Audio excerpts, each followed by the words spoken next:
Bien-aimé, na pesi bino mbote na kombo ya mokonzi na biso Yesu Kristo. Après quelques mois, tozali kokutana lisusu te, santé dérangeaki bo moke. Nzambe asali te mokolo ya lelo tomonana lisusu. Éternel, notre Dieu et notre Père, je voudrais te dire merci Nzambe pour le privilège opesi ngai lisusu lelo ya kozala liboso ya bana na yo mpona kokabola na bango liloba na Nzambe. Yawe bisika nyonso bandeko na ngai ya basi to ya mibali bazwami mpe bazali kolanda ngai, tika ete mwinda na yo epela kati na bango. Amen. Miso na bango efungwama, matoi na bango mpe efungwama, bamona bikamwa mpe bayoka mateya oyo euti epai na yo, elendisa mitema na bango, bakangama na yo ntina mokolo kozonga na nkembo na yo. Nazongisi lokumu epai na yo Yesu Kristu, Nzambe mpe mokonzi na biso. Amen. Amen. Nakobanda mateya na biso ya lelo na psaume 116. J'aime l'Éternel car il entend ma voix, mes supplications. Il a penché son oreille vers moi et je l'invoquerai tous les jours. Les liens de la mort m'avaient environné, les angoisses du sépulcre m'avaient saisi. J'étais en proie à la détresse et à la souffrance. J'ai invoqué le nom de l'Éternel et l'Éternel m'a tiré du filet de l'oiseleur. Je suis en vie et je témoigne sa gloire. Dans ce mingi kobanda partage na biso na louange pour maloba oyo na uti kotanga na psaume na considéra kango mingi soki natali situation ya vie na ngai ba étape ebele na leki Nzambe abateli ngai. Amen. Bongo lelo tokolobela coaching ya Nzambe. Toyokaka mingi kombo ya coach, ezaka mingi na makambo ya basport, na makambo ya vie, na makambo ebele. Bamusu babengaka bango ba conseiller, bamusu babengaka bango ba coach. Biso pe bana na Nzambe, Bible bina biso na Esaïe ete mokonzi na biso Yesu Kristu ye pe abengami l'admirable conseiller. Yende azali maître na biso. Yende atalisaka biso ndenge nini esengeli totambola na bomoi na biso po ete tobika la vie éternelle kati na biso, po ete tozala balongi kati na mokili oyo. Enseignement ya liboso, coaching ya liboso oyo liloba Nzambe epesi biso ezali na livre ya Jean chapitre 3 verset 16.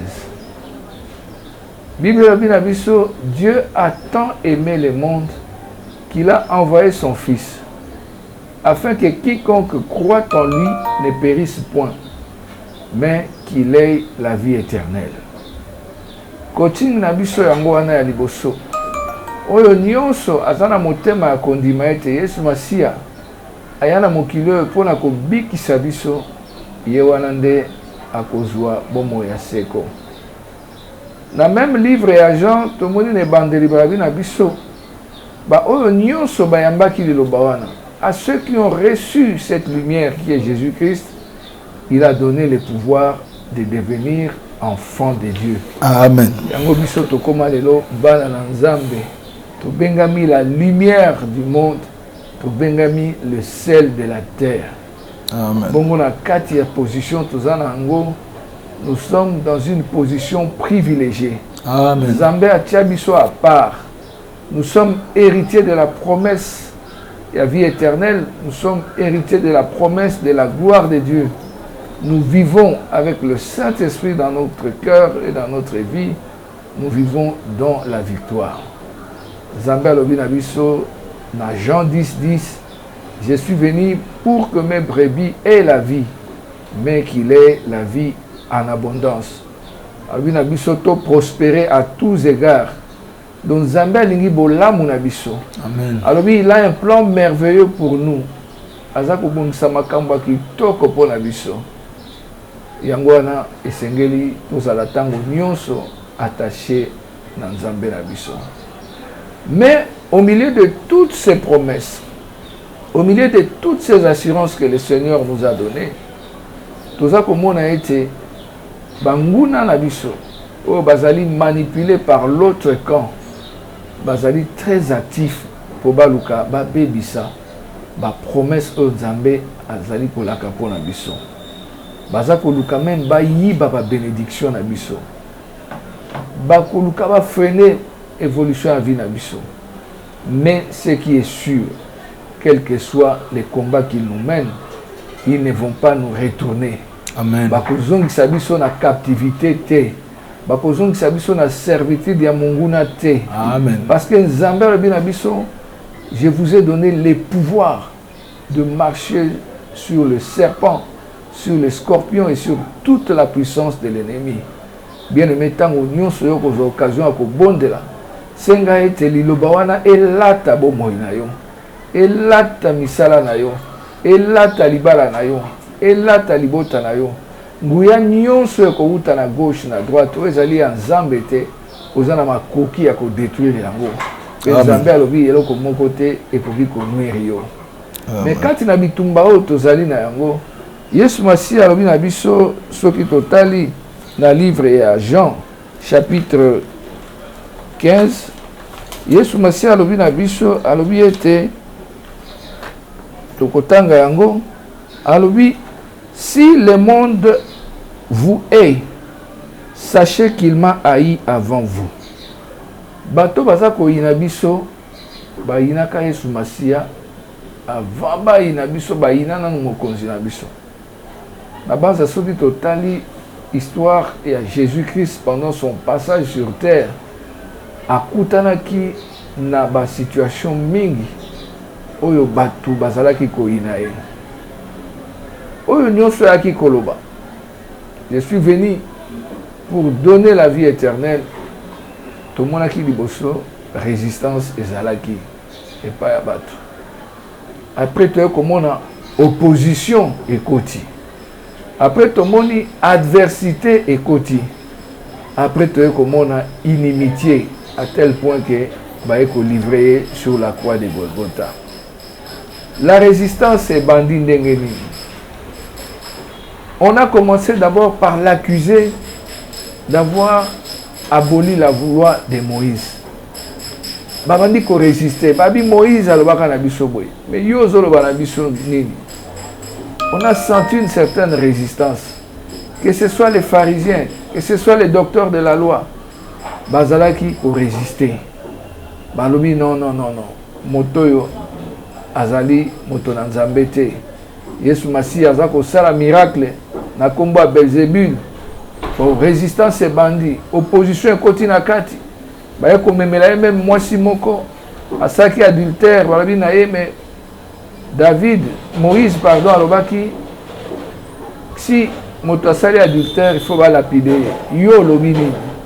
On voulait le mettre en opposition avec la loi de Moïse. Babosani ke yende azali mokonzi ya Moïse, azali mokonzi ya Abraham. Parce qu'avant qu'Abraham ne soit, moi je suis. Amen. Alors, après adversité et kotinakati, bakomi ko reprocher pourquoi il allait vers les gens de mauvaise vie. Akenanda ko azaché, ake ko memelaye message ya vie. Mais bato ba sepeli na ngote. Bamona ki na bato bazaki na vie mabe. Basi andumba oyo azaki ko bongola bango mitema. Bato bazaki ko mona yango kaka mabe. Seigneur Jésus a coutani na opposition, a coutani na adversité. Et vers la fin, le même a coutani na haine. Parce que bato bakei koluka et pas ya Hérode entre Jésus-Christ na Barabbas, il fallait bati Kanani. Bato baponaki Barabbas. Nyonso ane na kisite mokonzi na biso azalaki pe na bato ebele bayinaki.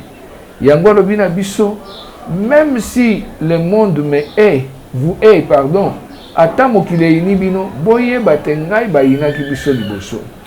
Bayinaki ngai liboso na bino. Alobi lisusu alobi, si vous étiez du monde, le monde aimerait ce qui est à lui. Mais parce que vous n'êtes pas du monde et que je vous ai choisi du milieu du monde, à cause de cela, le monde vous hait. Alors, vous allez encore plus précis. Pourquoi? Parce que vous allez battre mon kilité. Battre mon kilité, tout ça là, oh, bango balingi basala. Satan a kolinga to sepelisa ba posa na ye. Bato na ye ba kolinga to sepelisa ba posa na ye.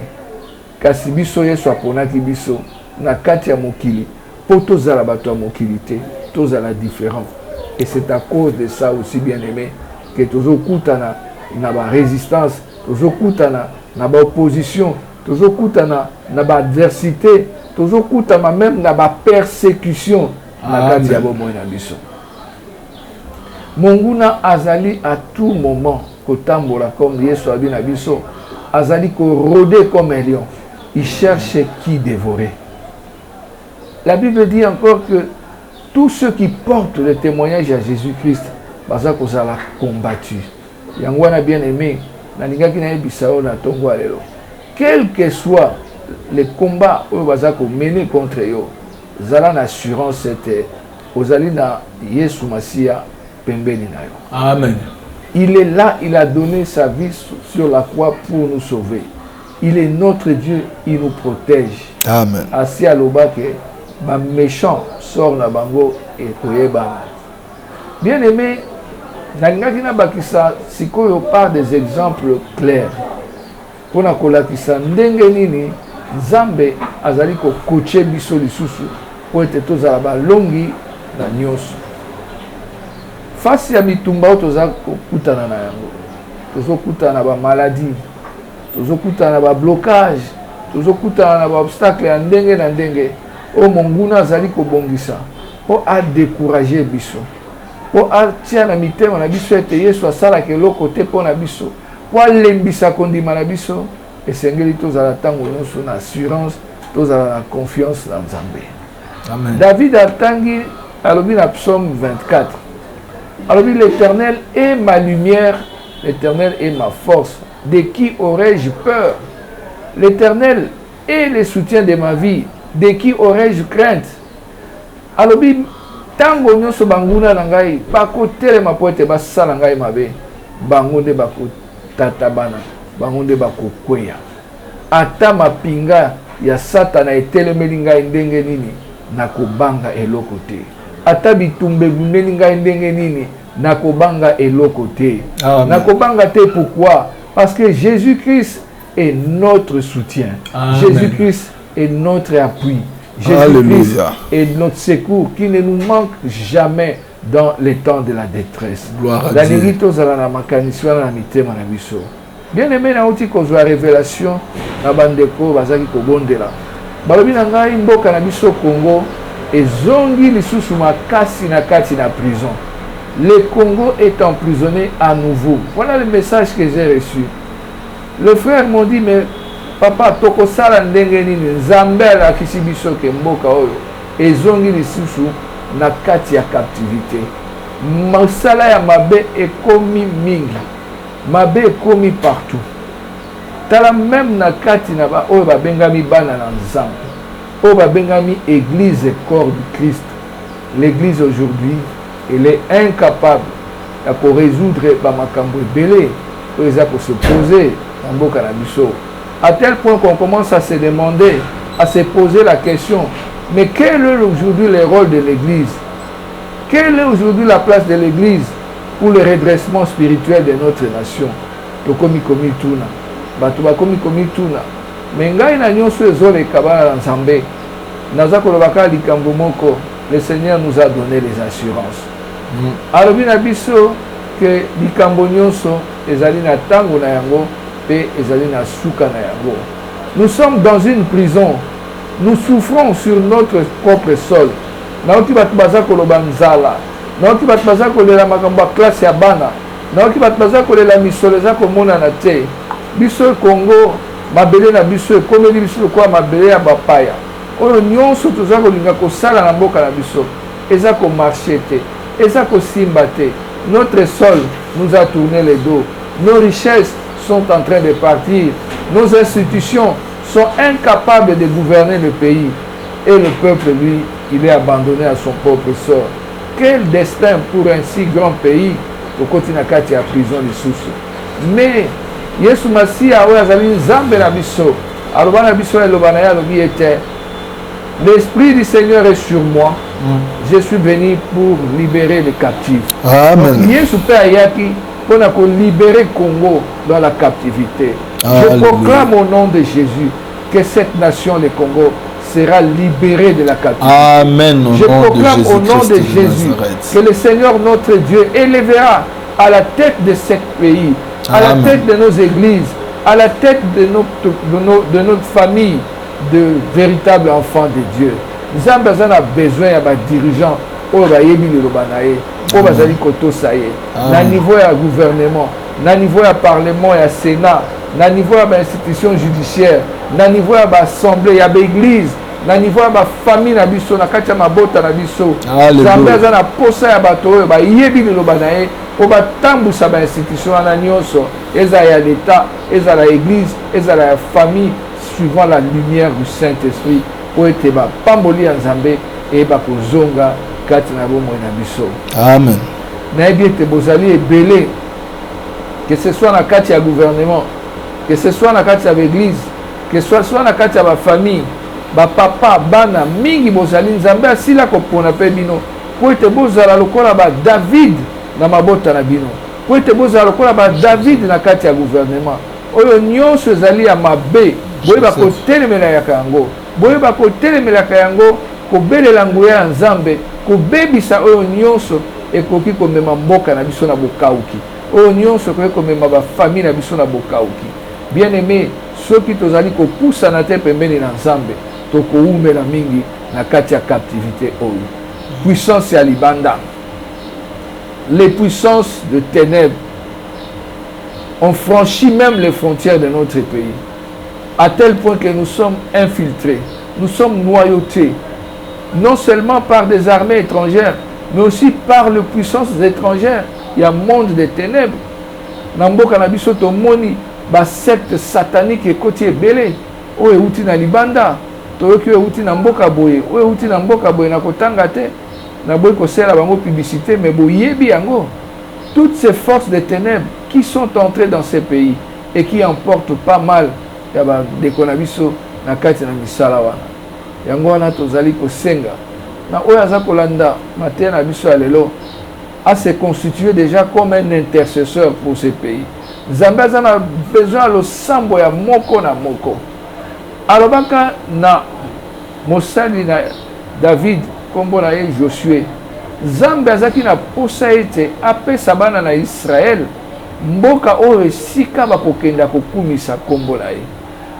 Toute nation que Dieu a confiée à un quelconque peuple, et je prends le cas du peuple de la RDC, nous sommes une nation bénie. Nzambe atie biso na mboka moko oyo tokuti nyonso ekoki kopermettre biso tosala oyo tokoki kosala eloko nini tozangi na sol na biso na sous-sol na biso, on a tout. Mokili ekoma kokamwa balobi Congo eza scandale géologique. Un pays immensement riche, mais avec un peuple extrêmement pauvre. Pourquoi cela se fait-il ainsi? Parce que Namboka o Nzambe apesi biso. Et si ka te to kumisa kombo ya Nzambe, et si ka te so t'attacher na Nzambe, to remercier ka Nzambe butu na moi, to zala obéissance à parole, to yokaka o ya lingi to sala, biso to pesa Nzambe mokongo. Okoyoka ba politicien basala ba secte bizarre, toyoka ba prima curia par le passé, okoyoka ba musicien bazana ba alliance na ba puissance ya ténèbres, okoyoka ba pasteur ba sango bazana ba alliance na ba puissance de ténèbres, okoyoka ba chef coutumier, okoyoka même ba père de famille bazako sacrifier basi na bana na bango au nom des alliances avec les ténèbres. Le Congo, qui est une terre bénie de Dieu, est devenu un repère. Il y a un esprit mauvais. Il y a un zamba, il y a un cimetière. Et comme bisika bat bazako kende, ko basala ba culte na bango ya misala mabe.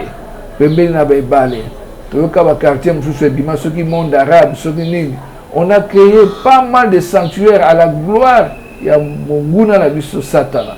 Na mokili Nzambe apesaki biso. Bien aimé bana Israël, Nzambe alobaki na bango na monoko ya Josué. Alobaki na ye tokotanga ngo na Josué chapitre 1 verset 4.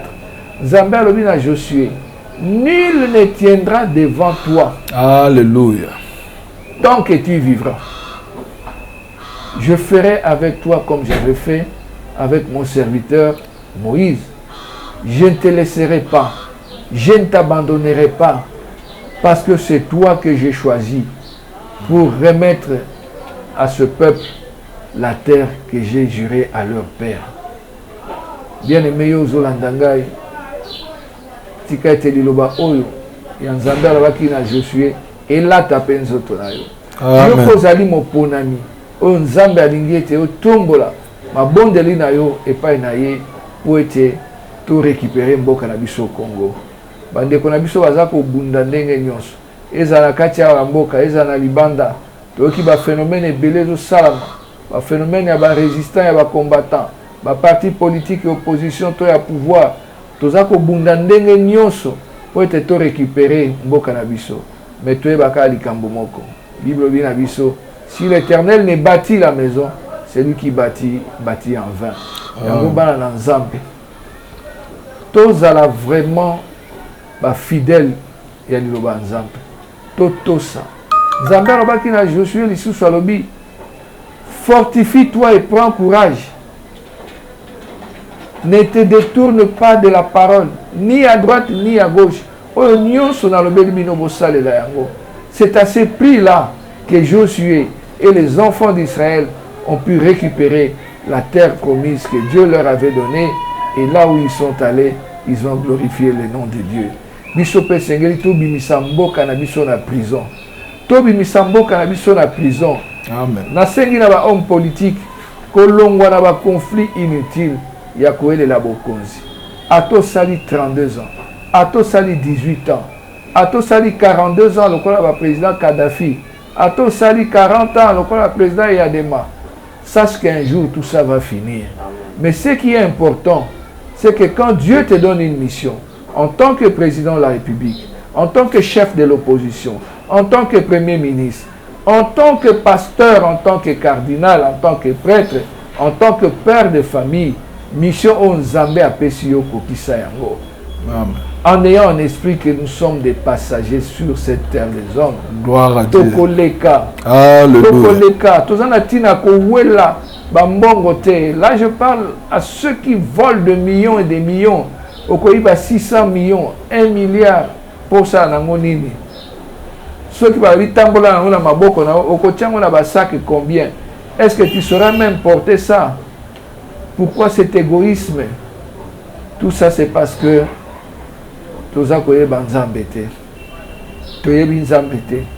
il faut prêcher l'évangile autrement dans ces pays. Il faut que le peuple de Dieu puisse changer positivement. Il faut que l'amour du prochain est vraiment amité manabiso. Yo pour nyonso ezangi. Yango moni mboka na biso tilelo tozo continuer na ba turbulence. Ezali pona Covid te. Ezali pona makambo mususu te. Tout ça, c'est à cause du cœur. Est-ce que nous avons seulement l'amour du prochain? Et ça, ministre mais ceux qui ont commis au monde, ils vont souffrir. On se pose la question de savoir si réellement tous en apportent à Kokamba Canabiso, tous ça la makambo nanko. Tout ça makambo to yebite, tout ça makambo na esprit égarément. Il y a des questions qui se posent.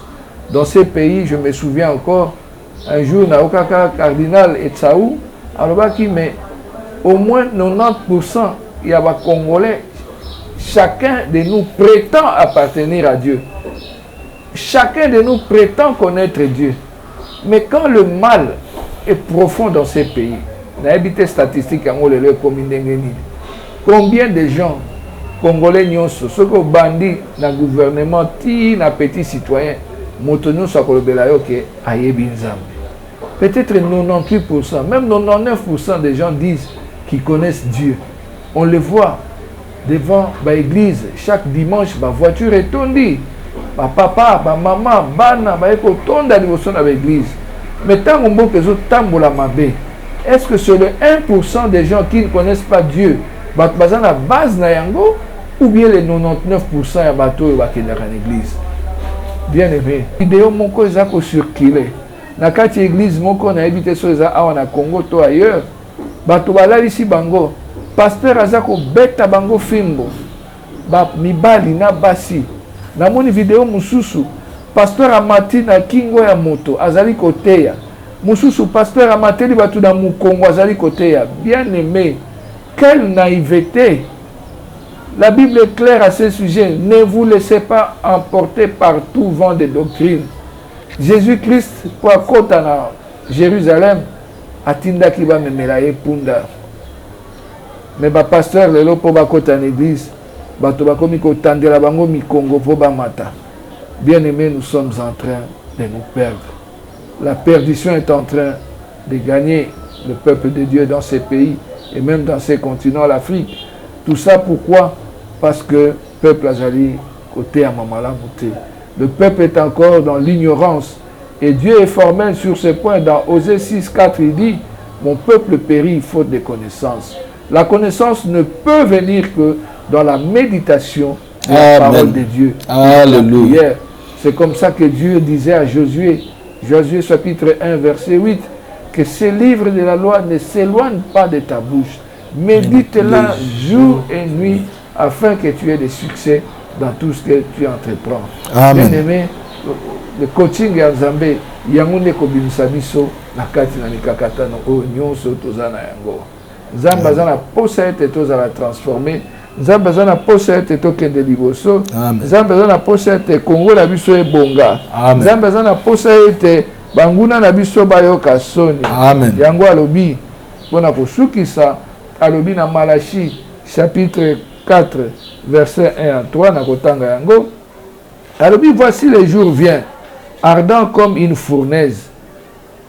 Tous les hautains et tous les méchants seront comme du chaume. Les jours viennent, très les embrasera, dit l'Éternel. Il leur laissera ni racine ni rameau. Mais pour vous qui craignez mon nom, le soleil de la justice et la guérison sera sous votre vie. Amen. Vous sortirez et vous sauterez comme des veaux d'une étable. Zambé alobi mokolo moko ya yekoya. Mokolo ngo ekozala moto makasi. Bato nyonso ya lolendo. Bato nyonso ya méchanceté. Oyo baza komema mboka oyo na kati ya prison spirituelle. Oyo baza konyata vie ya bato. Oyo baza koempoisonner bato, koboma bato. Ceux qui ont fait des alliances avec le diable, qui ont tourné le dos à notre Dieu, ces jours-là, ils ont mokolo ya moto na Nzambe. Amen. Mokolo ya moto na Nzambe, bien aimé, Nzambe alobi akozikisa. Pe akotikela bino ata racine mon côté, ata ramo mon côté. Pour ceux qui va tikela bino ba racine boko bota lisusu. Nzambe alobi akotumba. La colère de Dieu est sur le chemin de ces pays. Ezana nzela ezali koya. Ba oyo baza ko luka. Ba komisa Congo lokola bien privé na bango. Alors que ezali mboka Nzambe apesi na ba milliers de Congolais par amour na ye, boye ba ete kanda ya Nzambe esetelemeli bino. Mais biso oyo bandeko na ngai, oyo nyonso bobangaka kombo ya Nzambe na bosolo, boye ba ete ata lelo toza na kati ya molili ya basouffrance, ya pauvreté, Nzambe aza ko rassurer biso. Alobi le soleil de la justice ekotelema. La guérison sera sous ses ailes. Mokolo yango tango ekoya, justice ya Nzambe ekozala. Pe justice ekomemela biso guérison. Justice ekomemela biso délivrance ya mboka na biso. Pe mokili mobimbe kobanga Congo po ete na mokolo wana Nzambe akosala ya minene. Mais pour cela, il faut que chacun de nous s'approche du trône de la gloire de notre Seigneur Jésus, sachant que Yesu Masia azali véritable coach, azali véritable maître azali véritable sauveur yende azana makoki ya kubikisa mboka oyo. Amen. Émission na biso ya lelo tosukisi yango sur cette note. Napesi mbote mingi na papa Michel Chimanga, napesi mbote pe mama Nadine mwasi na ye, napesi mbote na mama Bea mwasi na ngai pe ba na ngai nyonso, Josiane Gustave, Marius David na Austin oyo bauti kozwa examen d'état na ngolu ya Nzambe, mbote pe na Benjamin, mbote na ndeko na ngai Jean-Marie aza na Londres, mbote na ndeko na ngai papa Didier Mumengi, pe na bosanité pasteur na ngai le révérend René Fouti Lemba au biso moko tobenga kaeli baoba de la parole pe église mobimba Christ pain de vie Nzambe oyo azali Nzambe abolingo ya solo amona bino mokola lelo pe asunga bino na oyo nyonso bokosala na tinda na lokumu ya kombo na ye na bondeli na kombo na Yesu Masia. Amen. Amen.